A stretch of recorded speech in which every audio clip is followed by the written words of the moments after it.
सुदामा और श्री कृष्ण बचपन के मित्र थे और दोनों एक ही साथ शिक्षा लेते थे।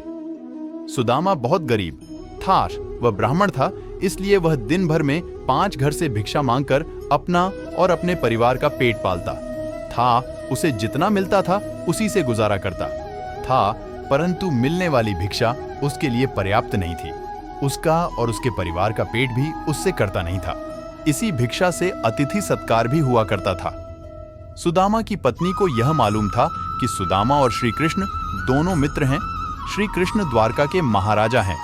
अगर सुदामा उनसे सहायता मांगेगा तो कभी भी ना नहीं करेंगे। इसलिए सुदामा की पत्नी ने सुदामा को बहुत बार श्री कृष्ण के पास द्वारका जाने के लिए कहा, परंतु सुदामा हर बार मना कर देता था। इसी भिक्षा से अतिथि सत्कार भी हुआ करता था। सुदामा की पत्नी को यह मालूम था कि सुदामा और श्री कृष्ण दोनों मित्र हैं। श्री कृष्ण द्वारका के महाराजा हैं। अगर सुदामा उनसे सहायता मांगेगा तो कभी भी ना नहीं करेंगे। इसलिए सुदामा की पत्नी ने सुदामा को बहुत बार श्री कृष्ण के पास द्वारका जाने के लिए कहा, परंतु सुदामा हर बार मना कर देता था। परंतु बहुत ज्यादा पर्यटन करने के बाद सुदामा मान जाता है और वह द्वारका के लिए निकल जाता है। उस समय उसके पास कोई साधन नहीं था। वह अपने पैरों पर चलता हुआ द्वारका की ओर बढ़ रहा था। वह संकोच और लज्जा से भरा हुआ द्वारका की ओर निकल पड़ा। काफी दूर चलने के बाद उसे रास्ते में एक बैलगाड़ी मिलती है, जिस पर व्यापार के लिए खूब सारा माल लदा हुआ था। मुरारी ने सुदामा को द्वारका चलने के लिए मना लिया।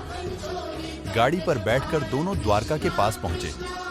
वहां पहुंचते ही बैलगाड़ी वाले ने सुदामा से कहा कि आपका रास्ता यहां से अलग है और मेरा अलग है। सुदामा आगे चलने के बाद वहां से वापस आ गया। उसने सोचा कि मैं उस बैलगाड़ी वाले का धन्यवाद करके आता हूं। सुदामा मंदिर के पीछे उसका धन्यवाद करने के लिए वहां गया तो वहां पर कोई बैलगाड़ी नहीं थी और ना ही कोई मुरारी था।